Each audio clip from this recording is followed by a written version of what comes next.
Switch off your television set immediately unless you are prepared to be really terrified. Ladies and gentlemen, the bloodiest thing that ever happened in front of a camera. Take a fresh rodent, some toast, some weeds, an added old owl and the young ones she breeds. Mix in 7 legs of an 8-legged beast, then you're all set for a cannibal feast.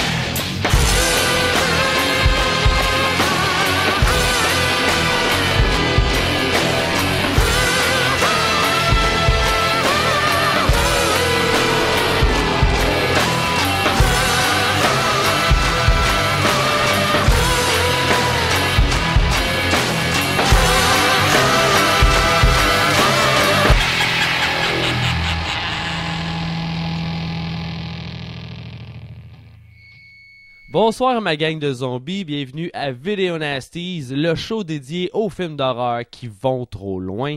À ce soir, on a un pas pire pantoute. On va voir un film italien et espagnol, une coproduction, un film de 1980, un film de cannibale, mais attention, pas le classique cannibale qui couraille dans la jungle. Ce soir, c'est pas des indigènes qu'on a. Sans plus attendre, hein, on va aller voir la bande-annonce pour enfin savoir c'est quoi qu'on va regarder à soir.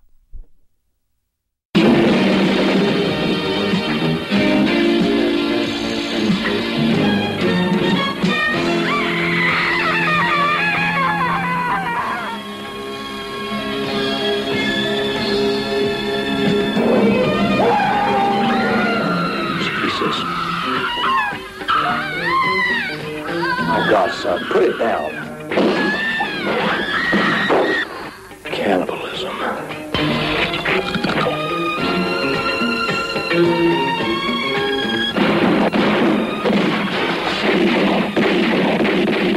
a Vietnam vet, barricaded in the flea market, taking pot shots at the cops outside. Okay, that's enough. Wait a minute. Please. Please try to understand. Listen to me. While she was here, I had this urge to bite her. To bite her, you understand? Like Bukowski.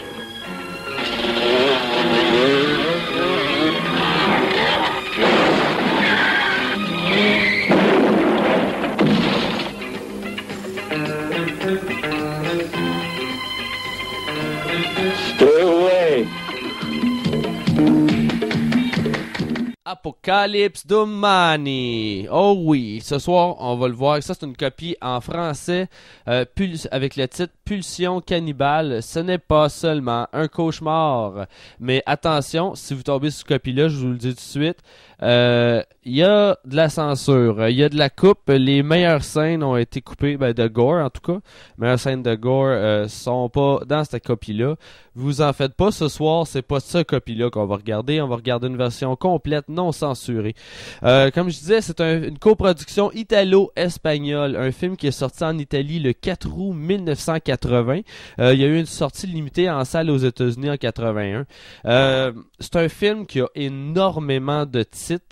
Je vais vous en nommer quelques-uns. Aux États-Unis, il est sorti comme Cannibal Apocalypse, mais aussi Cannibal Massacre, Cannibals in the City, Cannibals in the Streets, Invasions of the Flesh Hunter, Savage Slaughterer, Savage Apocalypse, The Slaughterers, Virus, Asphalt Cannibalen, Pulsion Cannibale ou demain l'Apocalypse. Probablement que j'ai pas tous les titres. On s'entend que je vous donne pas les titres en grec là, hein, parce que je suis pas capable de prononcer ça moi le grec. La sortie vidéo est venue en juillet 1982 aux États-Unis. Ça a été fait par la compagnie de distribution Replay. C'est à peu près au même moment. On a vu la sortie au Canada, en France, en Australie. C'est un film qui a été ajouté à la liste des Video Nasties le 11 juillet 1983. Il a été poursuivi avec succès.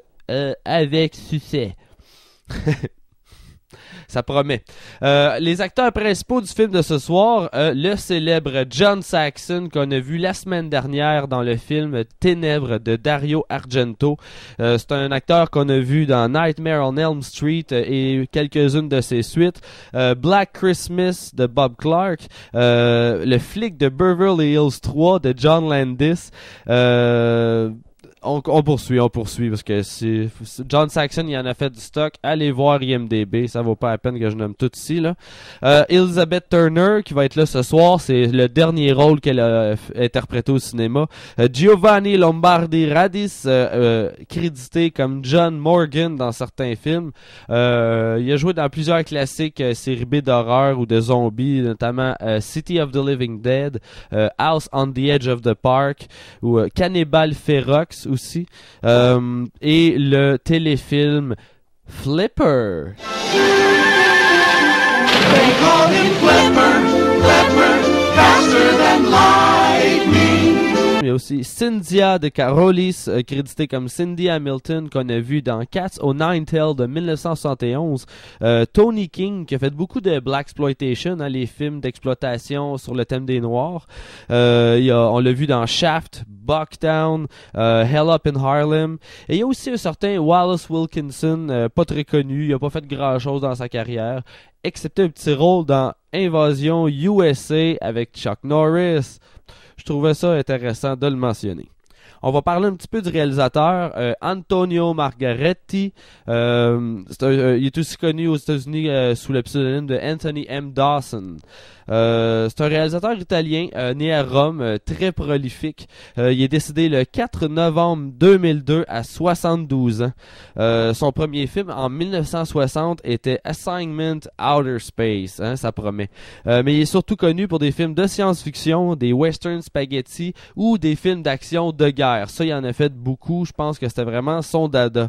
Il a travaillé avec des grands acteurs, notamment Lee Van Cleef, John Saxon, Klaus Kinski, le pas évident Klaus Kinski, Barbara Steele, Reb Brown, on l'adore lui dans des films douteux, il est toujours excellent. Donald Pleasance aussi, David Warbeck, il travaille avec Terence Hill, Fred Williamson, Christopher Lee et j'en passe. Il a réalisé dans ses débuts plusieurs titres, pour n'en nommer quelques-uns, Castle of Blood, The Virgin of Nuremberg, Wild Wild Planet, Naked You Die, The Last Hunter, Battle of the Worlds, War of the Planet, War of the Spiders et plusieurs autres. Puis là, après ça, il s'est mis à commencer à travailler aux États-Unis, mais il a pas aimé la traduction que son nom avait finalement aux États-Unis. Ça donnait une affaire qui ressemblait trop à Anthony Daisies, puis il trouvait ça fif finalement, sans rancune aux gens du quartier. Il a changé donc son nom aux États-Unis pour Anthony M. Dawson. Il a réalisé ensuite plusieurs films avec des studios majeurs, dont le classique Your Hunters from the Future, Take a Hard Ride, Killer Fish, Andy Warhol's Dracula, Andy Warhol's Frankenstein, qui a été co-réalisé avec Paul Morrissey. C'est un film qui a été tourné en 3D à l'époque. The Humanoid, Alien from the Deep, qui est un excellent douteux, le monstre à la fin est pourri, et etc. Je vous dis, il est prolifique, il a dû faire une centaine de films, si c'est pas plus. Ça vaut la peine de fouiller un peu là-dessus, si vous aimez le film de ce soir. Néanmoins, ce soir, c'est un de ses meilleurs, selon moi. Peut-être même un de ses meilleurs films de guerre. Antonio Margaretti, il a jamais eu la notoriété de ses compatriotes, un peu comme Lucio Fulci ou Umberto Lenzi, qui a réalisé Cannibal Holocaust entre autres. Et pourtant, il s'est fait beaucoup remarquer pour deux classiques du cinéma gore, comme avec Barbara Steele, Danse macabre et la sorcière sanglante. Mais il est très peu connu. Il est surtout connu auprès des fanatiques de films de genre comme moi. Mais là, bon, l'histoire, c'est quoi l'histoire? Qu'est-ce qui va se passer ce soir?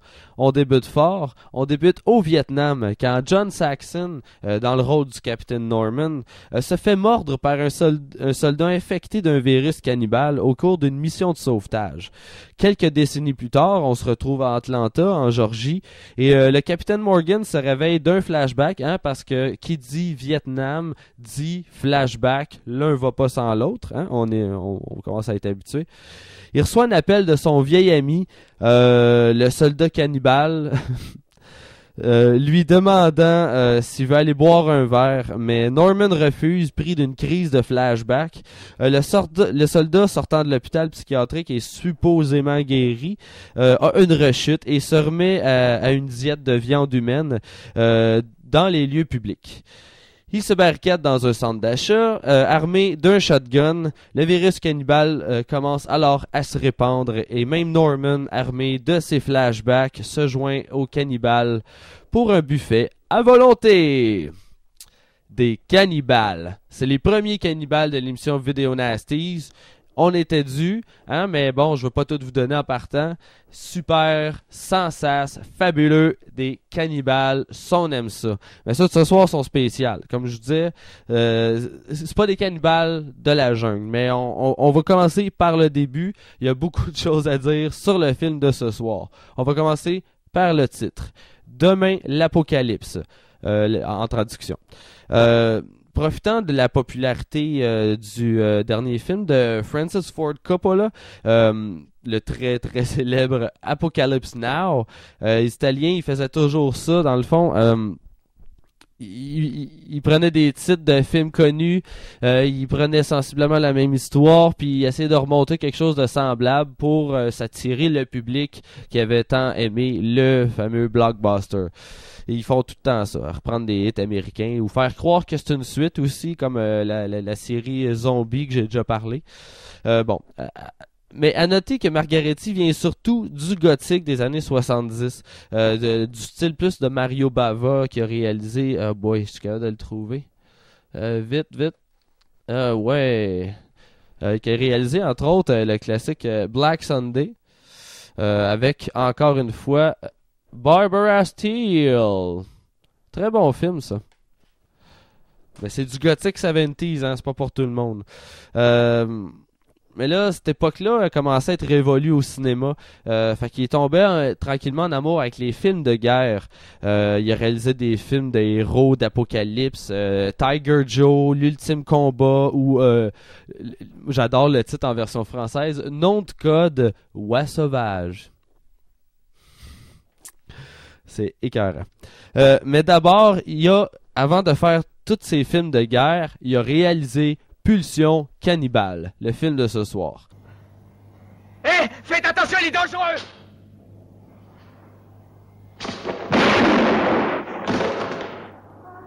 Depuis les années 80, les Italiens étaient fanatiques de zombies puis de gore, mais Margaretti s'était tenu pas mal à l'écart de ce milieu-là, ça ne l'intéressait pas tellement. Il aimait mieux le Vietnam, là, finalement. Quand on lui a proposé le scénario, il était un peu réticent. Il a cherché comment il pouvait aborder le film pour que ce soit plus proche de ses goûts à lui, hein, parce que le gore, c'est pas ça qui le faisait triper. Fait qu'il a réussi à remonter l'histoire sur un canevas de film d'action, et ça a passé. Ce qui n'empêche pas le film de ce soir d'avoir d'excellentes scènes gore, je vous le dis tout de suite.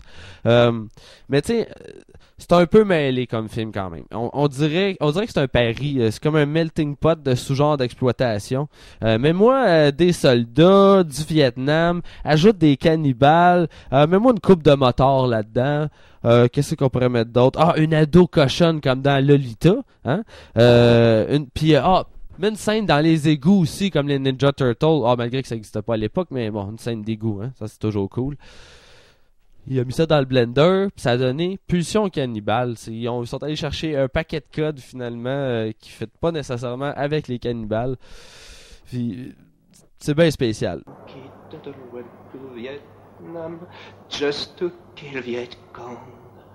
Put a feather in his hat. On devine aisément que c'est un film qui était fait pour le marché américain à cause du sujet qui est traité majoritairement, la solitude des vétérans du Vietnam. Hein. C'est pas très italien comme sujet. Mais ici, c'est ça qui va réveiller le virus dans le corps de nos protagonistes. S'ensuit une course folle contre la police et beaucoup de cadavres en chemin. Par contre, les scènes de violence sont surtout utilisées dans une espèce de contexte de guerrier, comme un symbole de la boucherie vietnamienne. C'est un peu particulier. C'est pas des cannibales traditionnels. Ils sont sont infectés par un virus. Ils mangent la chair humaine, ils peuvent pas se contrôler, mais ils restent totalement lucides. C'est pas des zombies. Ils se souviennent de leur entraînement militaire, ils peuvent parler à n'importe qui comme si de rien n'était. On s'attache presque à eux, on a même pitié de ce qui leur arrive. Parce qu'ils parlent pas beaucoup de leurs émotions. C'est un peu étrange. C'est dur à comprendre, mais vous allez voir en regardant le film. Néanmoins, si leur but est de manger de la chair humaine, on se demande pourquoi ils se mangent pas entre eux finalement. C'est étrange, c'est que tu te fais mordre par un cannibale, paf, aussitôt, tu fais partie de la gang. Ils n'ont pas besoin de se le dire. Peu importe de quel cannibale tu te fais mordre, tu fais partie de la gang. Puis c'est automatique. Mais ils perdent pas la tête, ils restent bien lucides, puis sont bien normales, là. Sauf qu'ils sont pas capables de se retenir de manger de la chair humaine. Ah oui, aussi, il y a certains cinéphiles qui vont reconnaître peut-être les thèmes de Invasion of the Body Snatchers, et ils ont raison. Il n'y a rien dans les décors non plus qui est vraiment élaboré. Mais la photographie puis les effets spéciaux, ils dépassent qu'est-ce qu'on trouvait généralement dans les films de zombies cannibales italiens de cette époque-là. C'est vraiment un autre niveau, c'est très américain.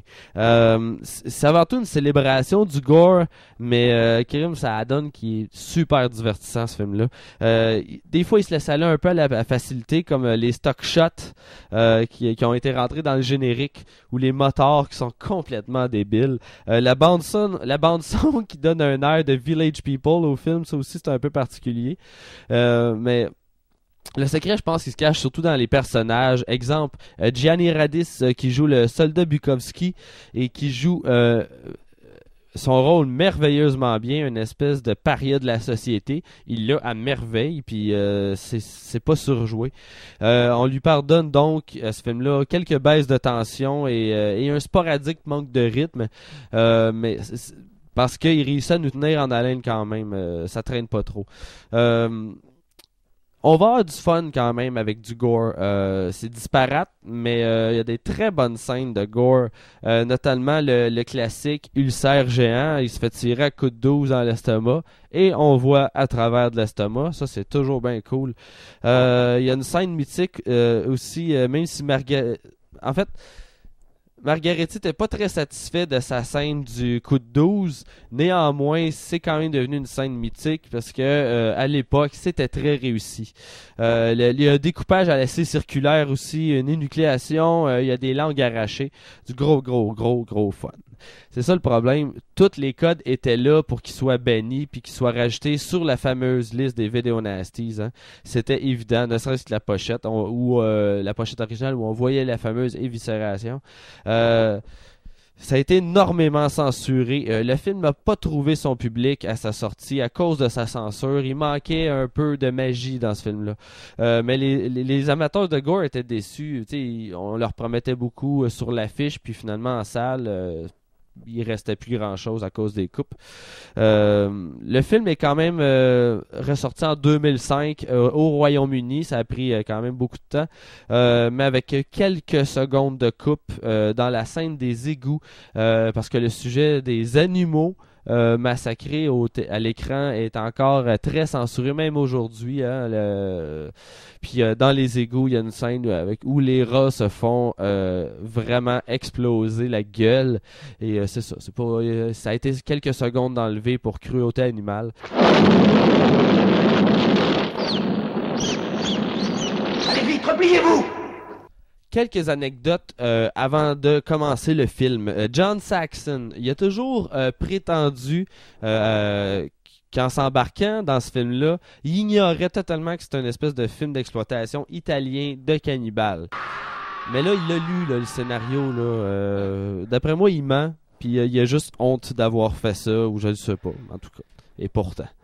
Il aurait perdu apparemment l'intérêt après avoir appris que c'était quoi le sujet du film, mais il avait déjà signé son contrat. Il dit n'avoir jamais regardé le film et il était bien content dans le fond que ce film-là était banni, prétendant que c'était de très mauvais goût. Mais en réalité, il venait de se divorcer. C'est ça qui est arrivé. Puis il avait un grand besoin d'argent. Je pense qu'il s'était fait laver par son ex. Puis entre vous et moi, on me fera pas croire qu'il a jamais regardé le film, là. Hey, c'est un acteur, là. T'sais, on les connaît, là. Si vous êtes tanné des films de cannibales classiques dans la jungle avec des indigènes complètement idiots, ben Pulsion et Cannibale, c'est une belle alternative.